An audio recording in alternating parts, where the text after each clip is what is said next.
Welcome into Moving the Chains, brought to you by Founders Federal Credit Union. I'm Kevin Thomas alongside Drell Hendricks. Got a great interview lineup today, a very special guest, now a recurring guest as well. That's the new head coach of the Chesterfield Rams, Matt Quinn. Coach, how you doing today? I'm doing well. I hope you guys are too. I just want to do a quick, brief shout out to Chris Miller, just inducted into the Hall of Fame for our Coaches Association. So, a mentor of mine, a former coach of mine. So, shout out to Papa Miller, as we call him.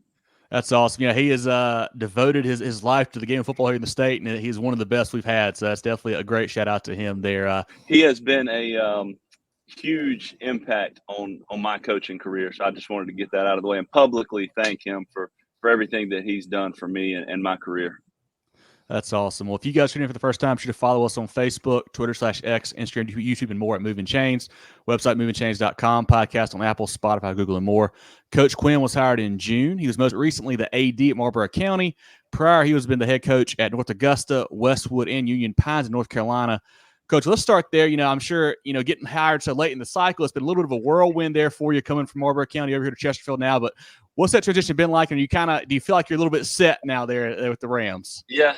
It was a crazy transition. The first day on the job, June the 4th, I walk in at 7 a.m., meet the team, and then we actually had a 7-on-7 scheduled for that morning. So I get on the bus with the team after meeting them, 30 minutes prior. We go over to a 7-on-7 event with our region teams, and I'm getting to know kids on the sideline and just observing, and our offensive coordinator and our defensive coordinator handled all the play calling duties and everything. And that was wild. But then, we had a successful day there. Was 3-1 that day. We competed in 16 separate 7-on-7 games, not days, but games, multiple games per day. And out of the 16, we won 13 games, lost 2, and tied 1 of them. So I know 7-on-7 is not real football, but to give our kids some confidence and let them know that they can play with the big boys, that meant a lot to us. Coach, I got to ask you this. The last time we saw you was the coaches convention last summer. And, you were working in the private sector and not coaching. Yeah. What was that year off like to kind of recharge? And what was it like getting back into coaching? It was a good year.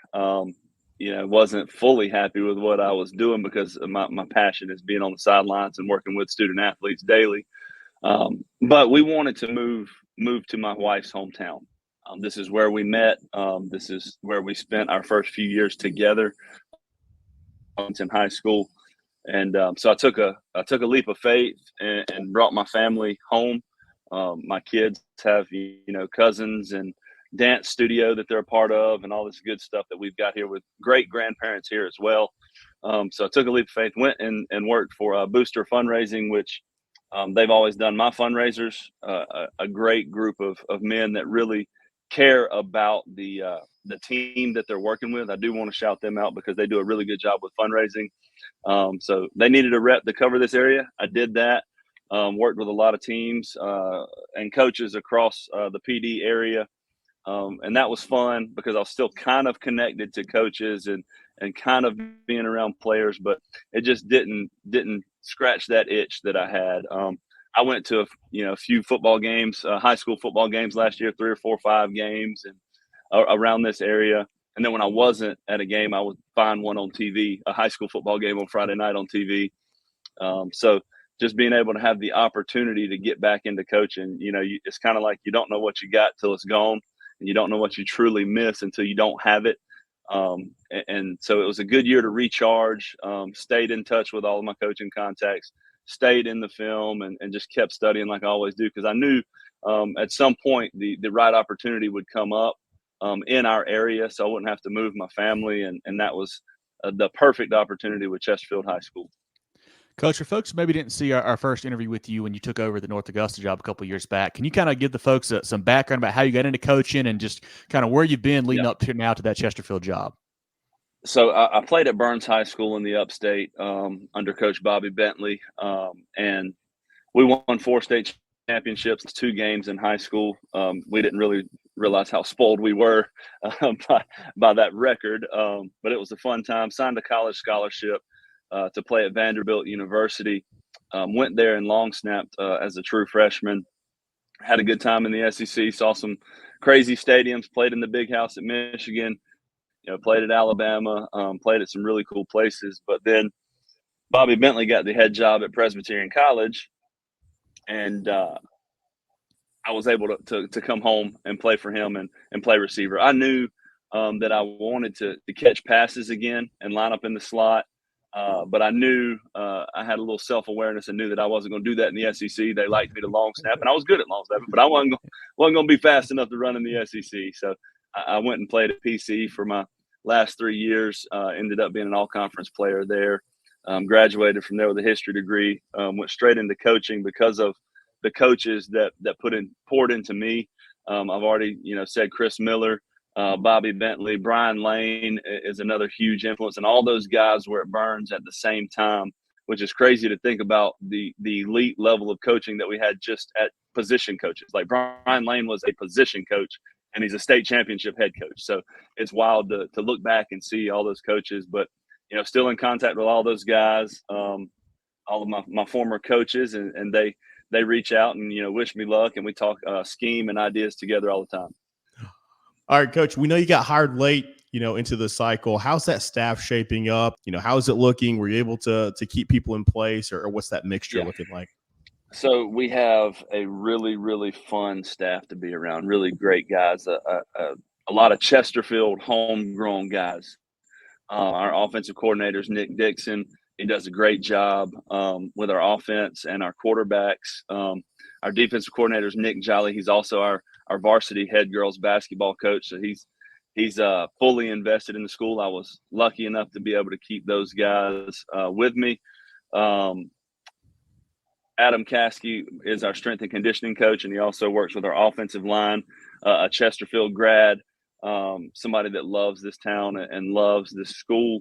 And then our director of football operations, our Mr. Everything, he's a Chesterfield grad as well, Jeremy Sykes. I got to give him a shout out because he handles all the wild stuff, like setting up a golf tournament. 2 days after I was hired, I showed up to a golf tournament and they had it rolling.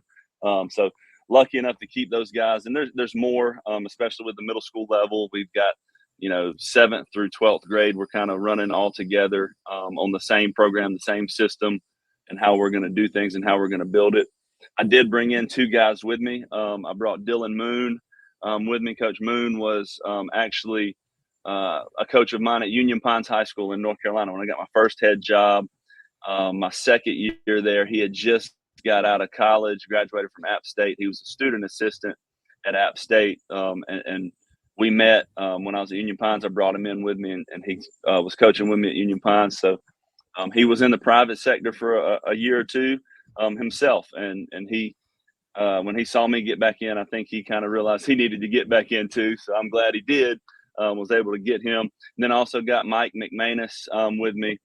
We met back in March. He was the head track coach at Marlboro County, and also was an assistant football coach there as well. When we met, we immediately hit it off, became good friends, and he works hard and he connects really well with the kids. He's a former college track athlete himself, so he has a heavy influence on our speed program with Chesterfield, and he's going to be a track coach here as well, an assistant track coach with us at Chesterfield. Coach, obviously you got a little bit of a late start, but you still had, I'm sure, plenty of time to kind of install your systems and whatnot. But, what are you guys looking to do on offense and defense? I know you're a big offensive guy. Are you going to continue to call plays, or how's that going to kind of shake out for you? Yeah, so what's crazy is that first day we talked about when I went to that 7-on-7 on my first day on the job, I was kind of sitting back and observing coaches, observing kids, trying to figure out where we needed to work on things and what we needed to fix and what we needed to maybe change.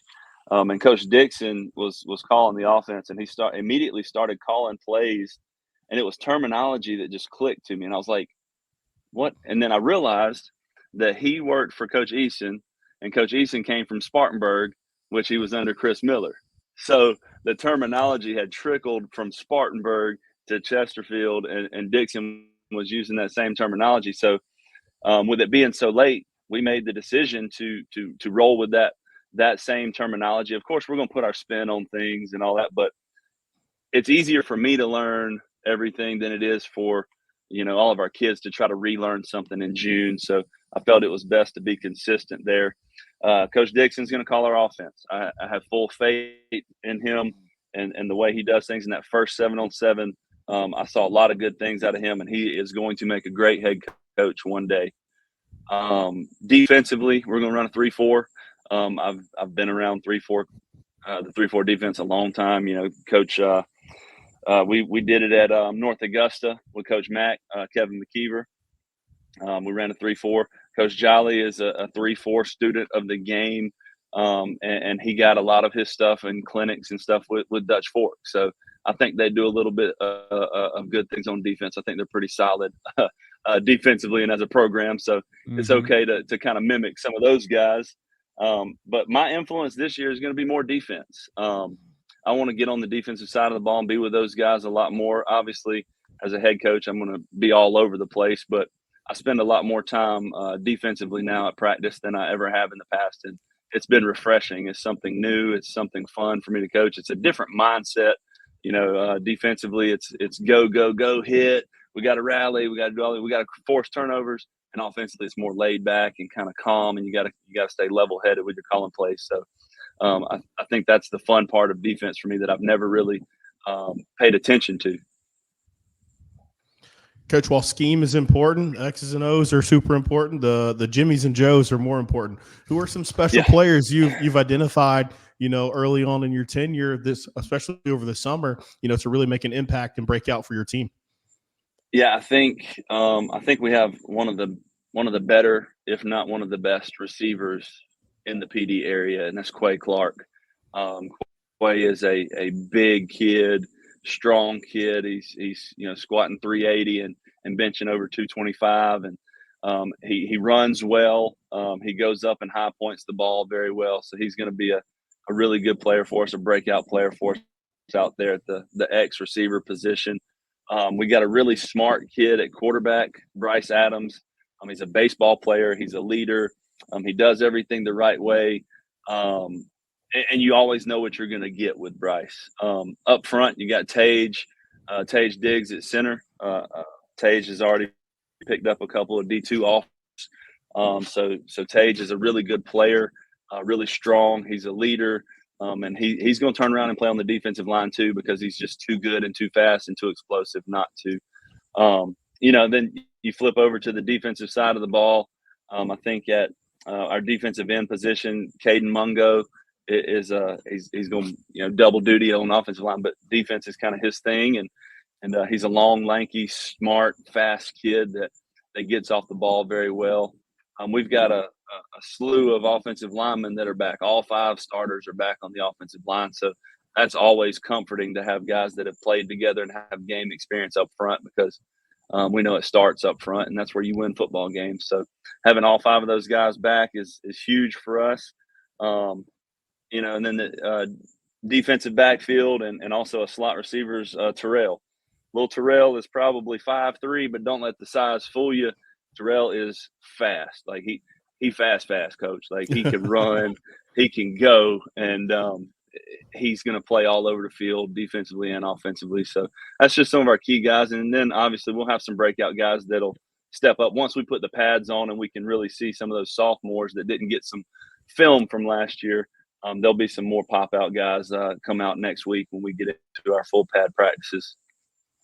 So, Coach, we're sitting here talking to you. It's the last day of July. So you've been through 7-on-7s, been through some summer workouts, whatnot. What have you learned about your team so far in this group that you've got here this season? I've learned that they are very disciplined. They're hungry. They're passionate. They care about the way we do things. I'm an attention to detail guy. So we say ATD all the time. We say TPW with ATD. So TPW is tough people win with attention to detail. And the TPW I actually stole from Brian Lane.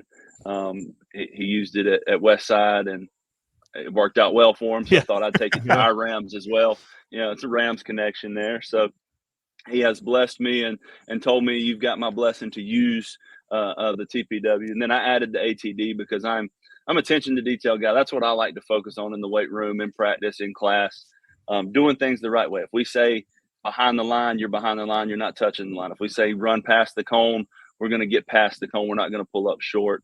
If we say get to class on time and sit up front, we expect our kids to be in class on time and sit up front. So every little thing matters, and I think the attention to detail has been great, and that's the biggest thing that I've learned about this team, and has been a pleasant surprise, is that they want to do things right and they want to be successful. Coach, you mentioned earlier in the interview that you had to, kind of scratch that itch again to being a coach, but you wanted to do it the right way, go back home for family reasons and establish those roots there. What made the Chesterfield job stand out? Because you did say that you were looking for, a special place to coach again. Well, with the way things are going in football, with the transfer portal and the NIL and all this stuff that you see in college, I think the good old down home, small town football is the most pure form of football. And, Chesterfield, small town, but they support their football. They support our kids. They support all sports. They're very passionate about it. I mean, it's a place where if you come on a Friday night and things are going well for us, you can rob any restaurant there because everybody's going to be at the stadium.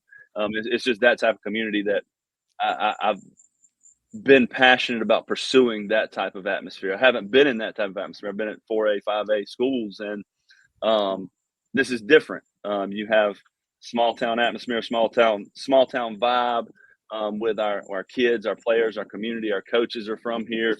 Nobody's leaving. Nobody's really coming either. I mean, you look at it both ways, but that's okay. We coach who we coach, and we got who we got, and we just train them up the best we can from day one. I wanted to ask you about that, Coach. You mentioned you've coached at, bigger programs going now to a 2A school there at Chesterfield. What are some things you maybe had to kind of adapt, either in, maybe the scheme-wise you run, or even maybe the way you set up practices? Like, what are some changes you've kind of seen there going to a smaller school? That's been the practice aspect has been the biggest change, because we have, so many kids that play both ways, that are going to have to play offense and defense.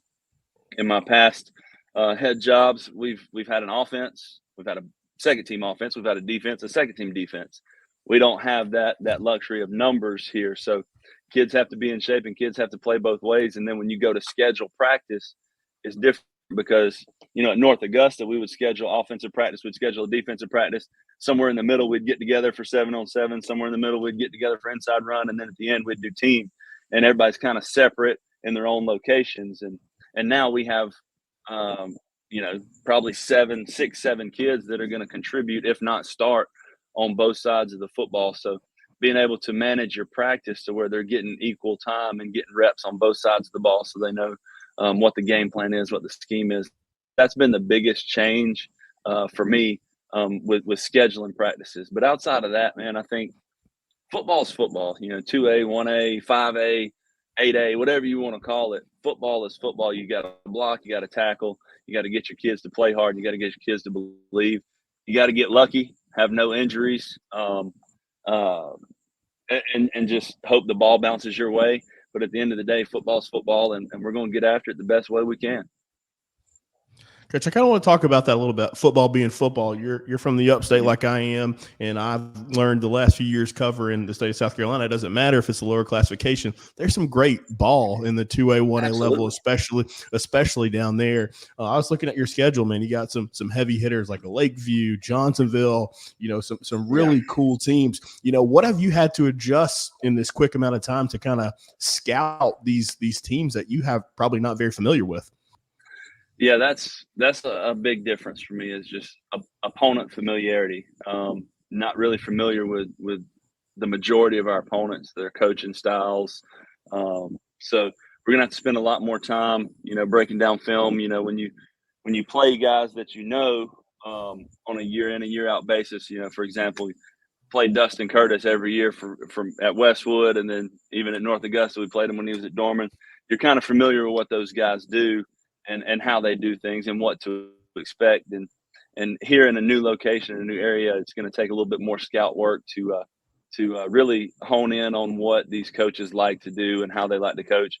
We have some really good coaches in this area, some really good coaches in our region. that are doing things the right way, and coaching them up and doing the best that they can with their teams. And, you mentioned Johnsonville. I mean, a championship contender year in and year out to open up the season. So got to get in there and find some Johnsonville film somewhere or another, and maybe pull up some old state championship films of Coach Cribb if I need to.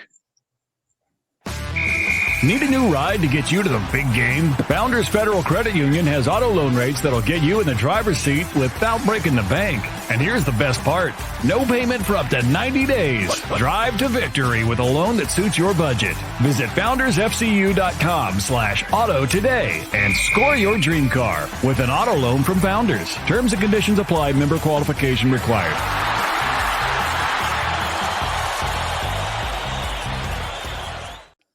Couple easier ones here for you, Coach, before let you go tonight. Maybe it's in your office on a home game, on the bus to an away game, but what's on your personal pregame playlist as you get ready to hit the field? Man, right now I am on a big Post Malone kick.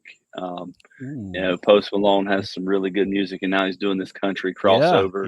Where it's rap country. I mean, Post Malone is going to be the go-to. And then, pregame, you got to always have your In the Air Tonight. I mean, that's every player's playlist. But those two are definitely going to be on the playlist on the bus and in pregame. All right, this one's coming. Food question. Coming to a game down there in Chesterfield. I guess over there because it's near the line. But we're coming over to Chesterfield. Where should we stop pregame to get a great meal? There's two places. The Bank is one. It's right downtown Chesterfield. The Bank is an awesome place. They do a great job supporting us and all that good stuff. But good food, good people, good times. You can go in there on a Friday night and have a little karaoke time as well. So I'd love to be in there and watch you sing. Oh, I can do it.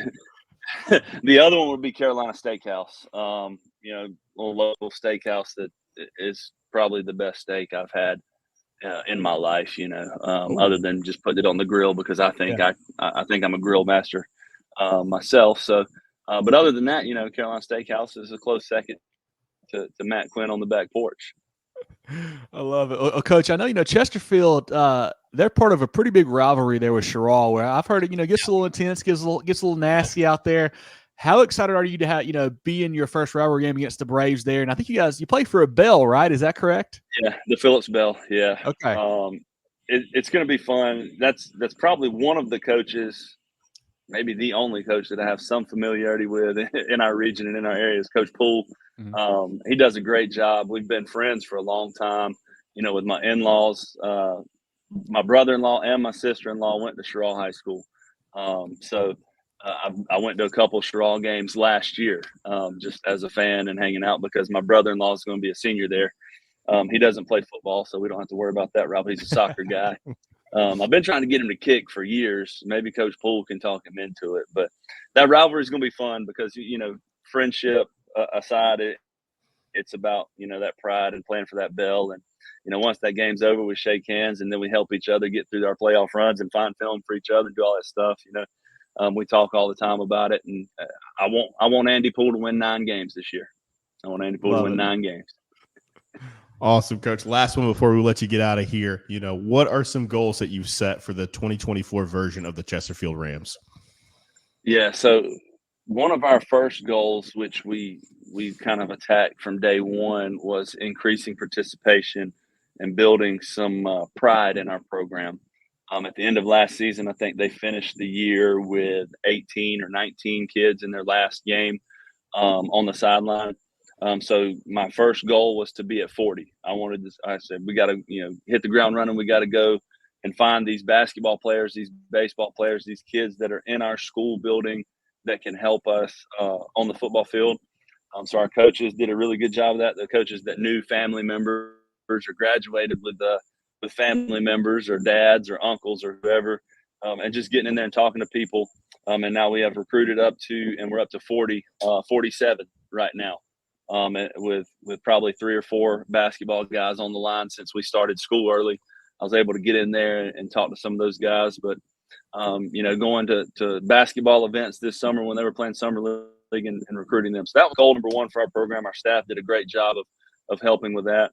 And now when we go into the season, our first goal, and I do this every year, no matter what, non-region season, region season, and postseason. I split it up into 3 seasons. We have a goal for each season. In the non-region season, our goal is to get better every week. We're going to find a way to get better every week, regardless of the opponent, because ultimately that schedule doesn't matter. Your non-region schedule doesn't matter. So we want to get better weekly. We want to find a way to improve on our weaknesses and identify our weaknesses before we get to our region schedule. In region season, obviously the goal is to win the region. We want to win a region championship. And I think that it obviously takes a little bit of luck, but I think that with the way we're working right now, I really do believe that that's an obtainable goal. Now, everything's got to go right, and we got to stay injury free and all that good stuff, coach speak. But I do feel good about being able to at least compete for that title. And then you get into the playoff season, and that's survive. One at a time, survive. And that's how we kind of break things up. We try to break it up into 3 seasons and it actually falls in with our bye week. So it's perfect for us to kind of reset and get into the region and get after that second goal. But we've done a great job with attacking those goals every day with attention to detail. And our coaches, I can't say enough about our coaches because they were in a tough spot getting a new head coach in June. They didn't know what was going to happen. They didn't know if it was going to be an interim, if they didn't know if somebody on staff was going to get it. But our coaches have completely bought into the way we want to do things. And I can't shout them out enough for that. And it's shown through our progress and the way we've worked this summer, the way we've recruited our Chesterfield kids, and the way that we are attacking each day. This has been great. I want everyone to go follow Coach Quinn and the Rams on Twitter and Facebook. They do a great job posting updates on their kids and their schedule and their programs. Definitely check them out on there. Like I mentioned, follow us on all social pages, Facebook, Twitter, Instagram, YouTube, etc. at Movin Chains. Website, movinchains.com. Podcast on Apple, Spotify, Google, and more. Moving the Change brought to you by Founders Federal Credit Union. Drill, anything else for Coach? We'll let him go today. Of course, we got to thank Coach Quinn for his time. I mean, friend of the program. We can officially bestow that title upon you. I can see that sign behind you that says this is our happy place. I knew just having a good time. I love it. I knew last summer when you were looking at me in my eye and you were saying, I think I'm going to not coach anymore. I knew your happy place was the sideline. So I'm happy to see you there, man. I'm happy that, everybody got what they wanted, being near family, and you got the right opportunity to be there at Chesterfield. Yeah. You don't know anything but winning. So I know you're going to be able to get that program headed in the right direction. And again, we appreciate you joining us again. I appreciate you guys, man. I've been a fan of your show. I watch all the coaches shows that y'all do with guys, sometimes not live, but I can get back on there and watch them. So you guys do a really great job of showcasing our state and our coaches, and I'm appreciative of that. And I appreciate the kind words, man. We're just trying to restore what Chesterfield was. I mean, 3-time state champs in a row, 07, 08, 09 under Coach Tannehill. So hopefully we can restore some of that pride and that tradition. We've got some of those guys back. So I got to shout out those state champs from Chesterfield as well. But, man, thank y'all so much for having me. This has been awesome. Appreciate your time, Coach. Appreciate the kind words. As always, look forward to getting down to a game or practice, get to catch up again soon. And best of luck, all right? Anytime. Thank you, guys. Go Rams. Get ready for the ultimate South Carolina high school football experience with Movin the Chains. From previews to recaps, we've got you covered. Dive into our expert preview shows, predicting winners and sharing insights. Then join us post-game for the thrilling recaps, exclusive interviews, and highlights you won't find anywhere else. Plus, connect with fellow fans on our Friday night spaces on Twitter/X. No one covers South Carolina high school football like us. Join us at Movin Chains on all social media platforms and visit movinchains.com today.